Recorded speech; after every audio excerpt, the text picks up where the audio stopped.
Suicide is something that has far too much affected people here in Yamhill County with their loved ones. We've heard it happen way too often, and not just Yamhill County, but throughout Oregon. And it's, of course, a worldwide problem and crisis as well. My guest today has a passion for helping people understand suicide to try preventing it. Her name is Shawn Davis. She's a licensed psychologist, and we're going to be talking about things like the statistics, how to help depressed people, warning signs, and hope for family members, and much more that she has information to show us. So thank you.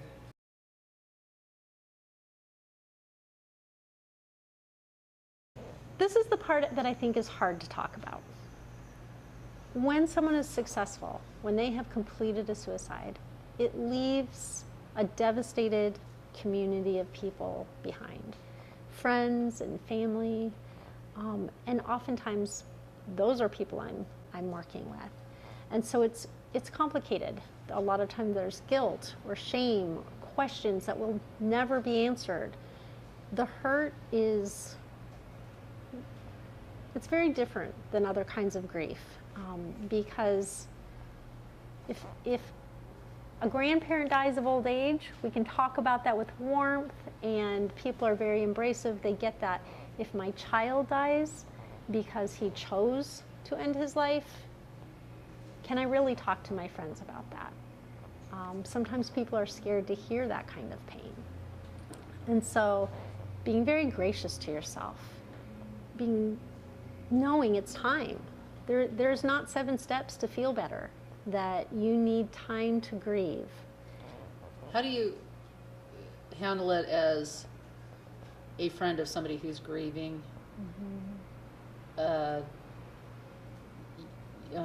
Because sometimes you don't want to upset them, and you don't want to, it's hard to know what to say. Yeah. I'm sorry for your pain. Is there Yeah. anything I can do? Is that about it? And then you listen for an answer, or do you? The kindest thing you can do for someone, and this is true in grief, right? But specifically when we know this is really painful, especially for a parent, is to sit, say, and listen.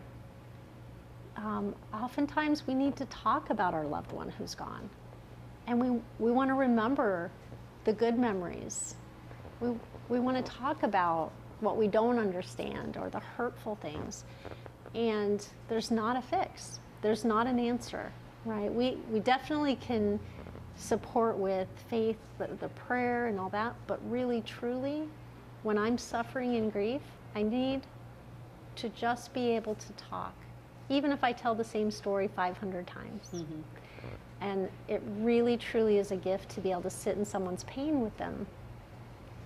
We get scared, and we want to make it better. But how do you make it better for a parent who's lost a child? So. A lot of times, the parent, they may isolate themselves as well. Absolutely. How do you? Yeah. Is it important to try to draw them out to talk, or is it better just to let them know you're available? Yeah. And then be there with them? I mean, it's hard to know what to do. In some ways, it's both and, right? And this is if it's a parent or a sibling or the child who lost a parent, a friend. The natural response is to want to kind of pull up and be alone in a shell and just be with my pain.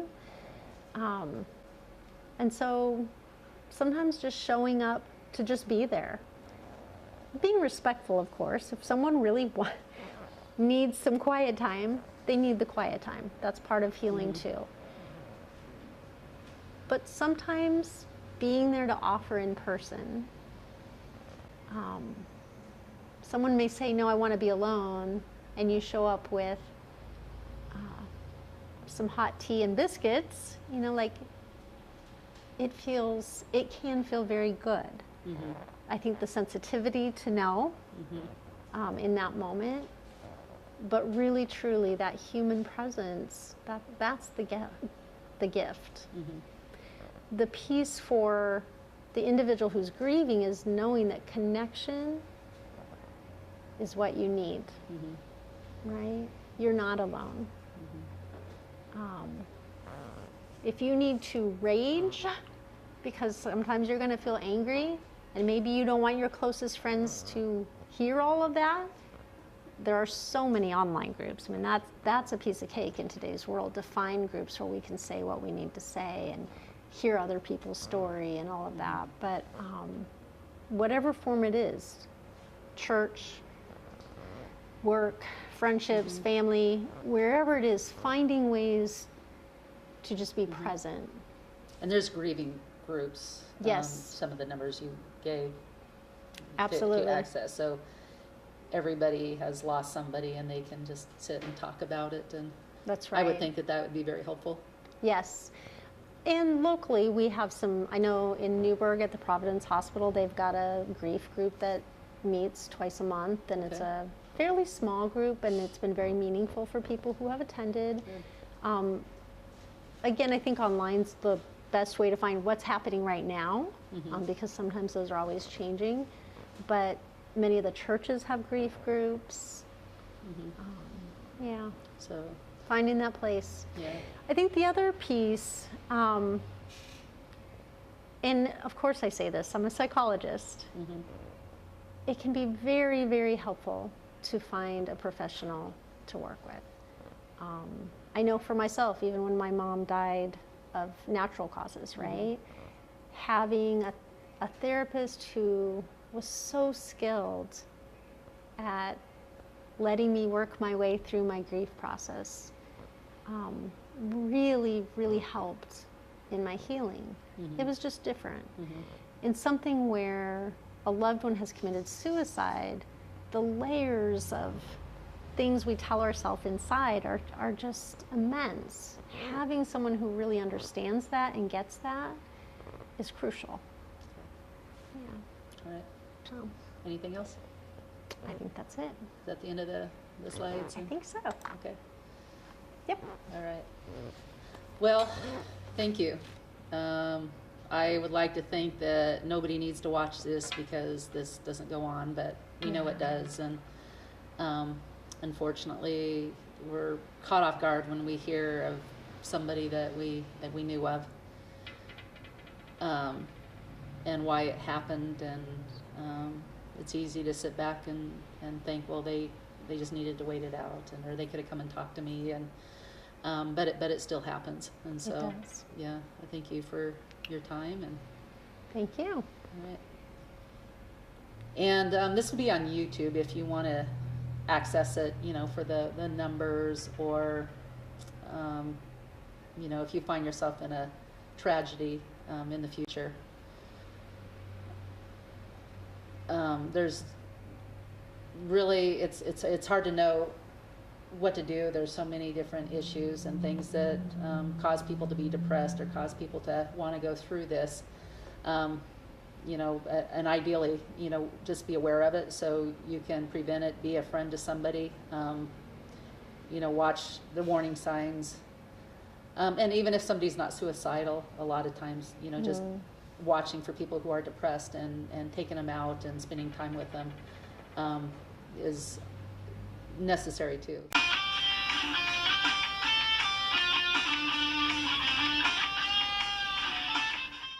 People in our small town were starting to tease him, and I mean, this is a guy who was loved by everybody in school, and he was popular, and the girls adored him, and he was so handsome, and he was a go-getter. I mean, anything Afshin set his mind to do, he did it. And he didn't have a problem with accomplishing things. And he was good in school, and he just wanted to be successful at everything that he set out to do. But we had a second accident in the same month of his first brain injury accident. We had a second accident, a different date. His first accident was the 22nd. And in 2004, June 22nd, 2004. And then we had a rear end accident where this guy came up from nowhere. We were on Corn Shefflin Road in Washington County, and this guy just came really fast, and I could see him coming up in my rear view mirror. And it reminded me of a train, like he was not slowing down. He had a white truck, and I had my son Afshin next to me, and my granddaughter was in the back seat, Jaden. And she was only 5 years old, and I was taking her to an appointment, and it was a sunny, bright, beautiful day, about 11:30 a.m. and June, I don't recall the date exactly, but it was 2011, and this guy just, I mean, I put my foot to the pedal, and I tried to move off the side of the road, and that guy was going that fast. He was going over 80 miles an hour. It was in a 50 to 55 mile an hour zone. Wow.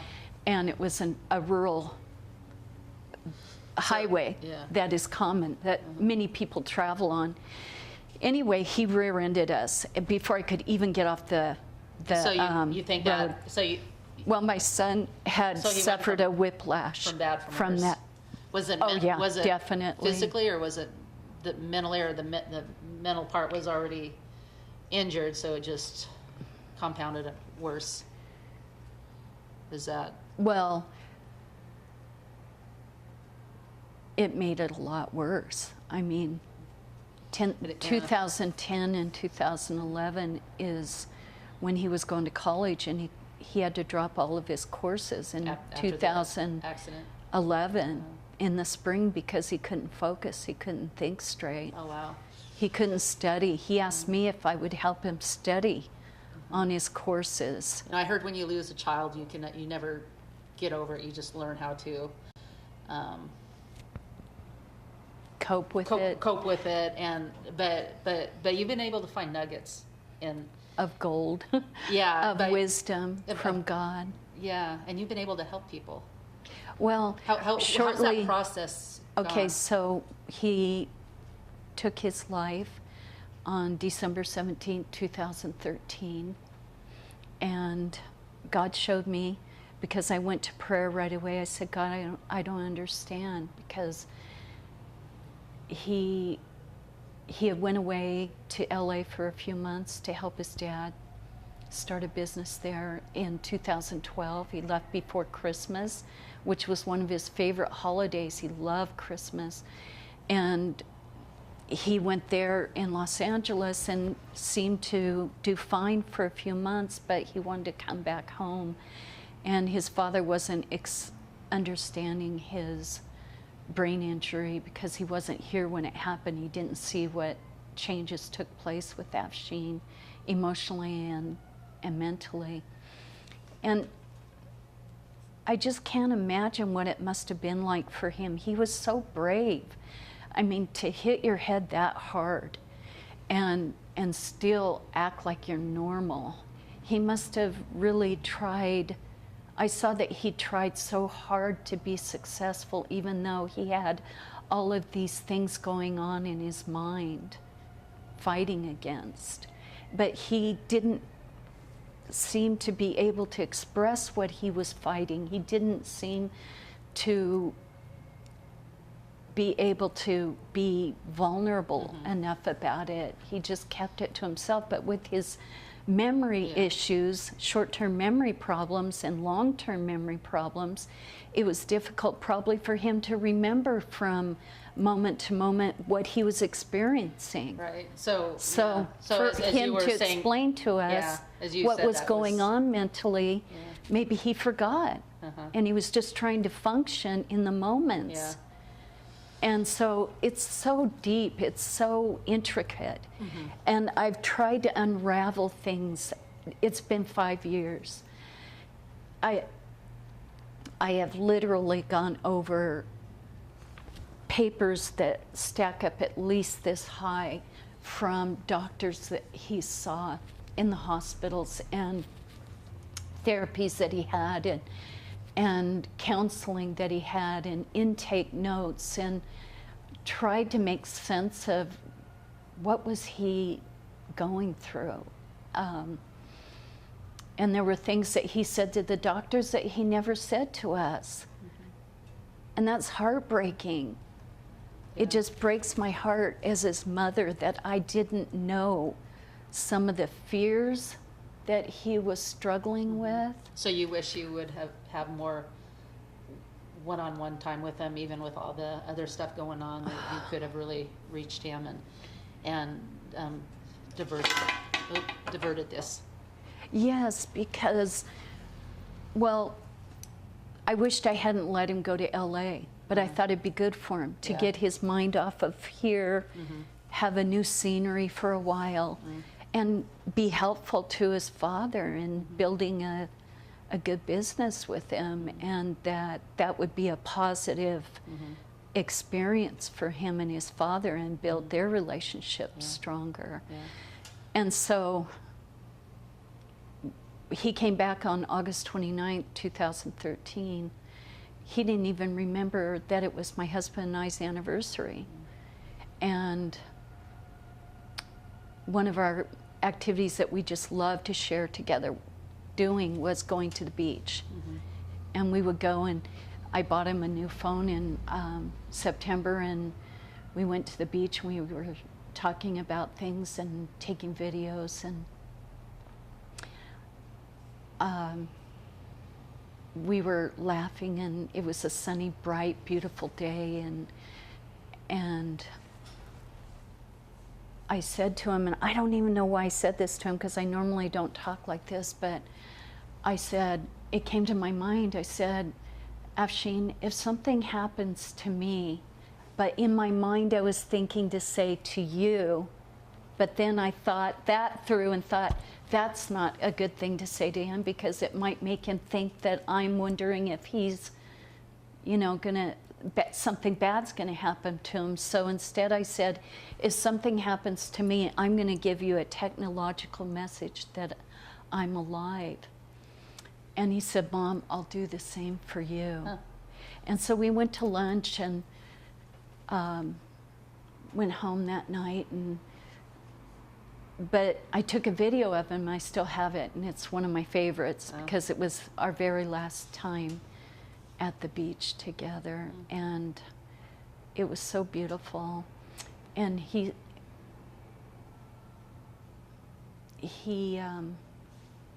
but what's interesting, he climbed this Fort Stevens ship structure that was just metal, and it was just like the inside of a ship that was left there.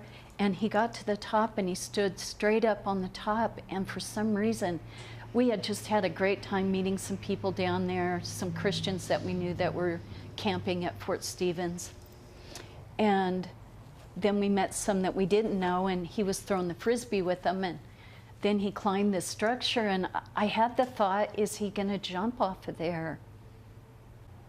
It was my birthday, the day we left to go to Mexico, and the day before we went and got a Christmas tree, him and I, and we went shopping with my youngest daughter and her baby, who was only 6 weeks old. And it was my daughter Jessica's birthday. It was her 33rd birthday. I believe it was her 33rd.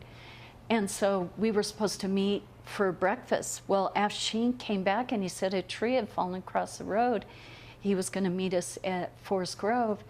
And he said, Mom, I don't have time to meet you girls for breakfast now. I've got to get to work, because he worked in Sherwood. I get a text message from Afshin. He had gotten home around 4:30, and he said, Mom, will you bring me something good to eat tonight? Because we had been gone for 9 days, so he hadn't had any of my cooking for 9 days. And so I bought steak and I made him steak. But he seemed preoccupied that night. He came in the kitchen. I was cleaning the fridge because we'd been gone all that time, and the next morning the garbage men were coming, and so I was trying to clean the fridge, make dinner. I'd been shopping after he texted me for 3 hours. I got home at 8 p.m. And so we didn't eat dinner till 9, and my husband by that time had gone to bed, and Afshin stood in the kitchen, and he was holding our dachshund dog, And I don't know, for some reason I said, be careful, because he was pinching her ears, which was a normal thing that he did. But he seemed very quiet. So And- he was premeditating, do you think? Yes, but I think he was wanting to talk to me, because that morning he came into my bedroom and I told him, I've got to get in the shower, you know, I'm running late and I've got to hurry and get ready to go. And he said, I said, Afshin, can we talk though when I'm done? And he said, well, I've got to go to work. And he laid on my bed and he waited for me. And I said, well, let's talk later, okay? And so I never did get to talk to him about what was on his mind. He left, and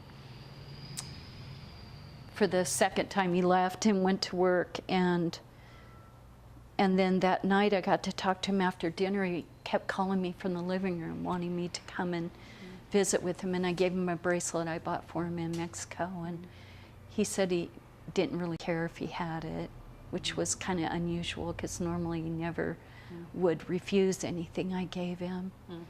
And we hugged, and he said, Mom, you look so tired. I said, I am so exhausted, I can't even talk, because I was really exhausted. And I went to bed about 11 o'clock that night, and he seemed quiet and peaceful, and he was laying on the sofa with his arms behind his neck. He had a ski jacket on, though, and normally I would put a comforter over him. And it was 32 degrees out. It was very cold. And it didn't dawn on me anything about his coat being on. I just was that tired. Yeah. And then my husband found him in our driveway at 5 in the morning when he was going to work. Yeah. So,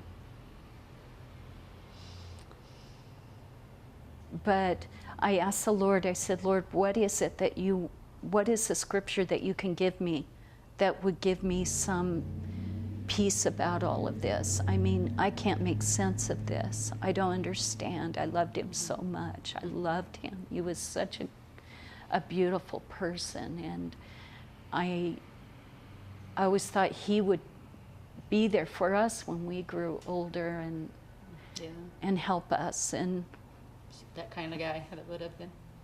oh, he was always helping people. He'd stop and help people, give them money.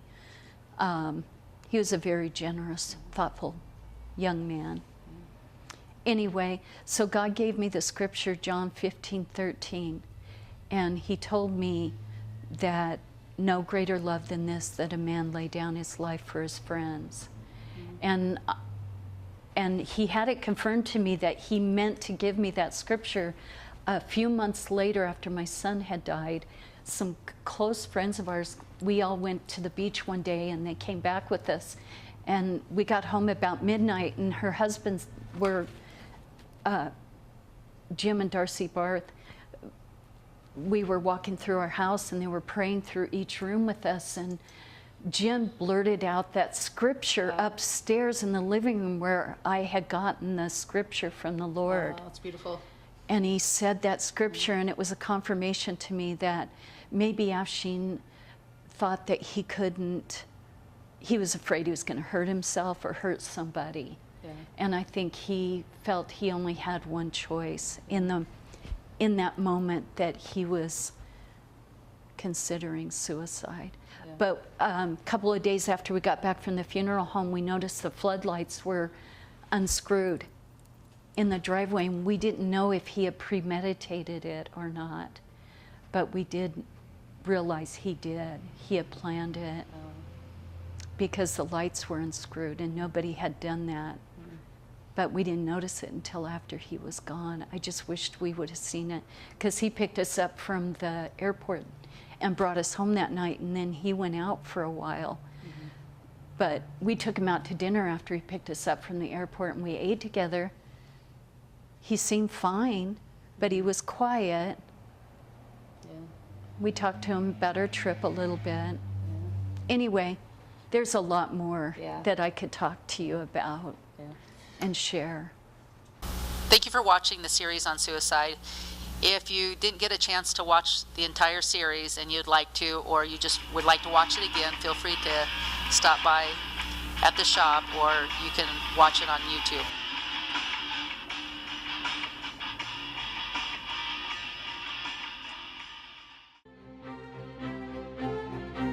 Inspiration. Arts and crafts. Health and wellness. Communication and information. We're here to encourage and inspire you. You have a gift? We know you do. And so do we. Whether you come in to look by or want to promote your gift, we invite you to come in, because when we're working together, we can accomplish great things. We the generation, the world is waiting for. One love, together we can make it. Let's join our hands together as we share with one another. Black or white, together we can make it. Come to the celebration as we bring our love together.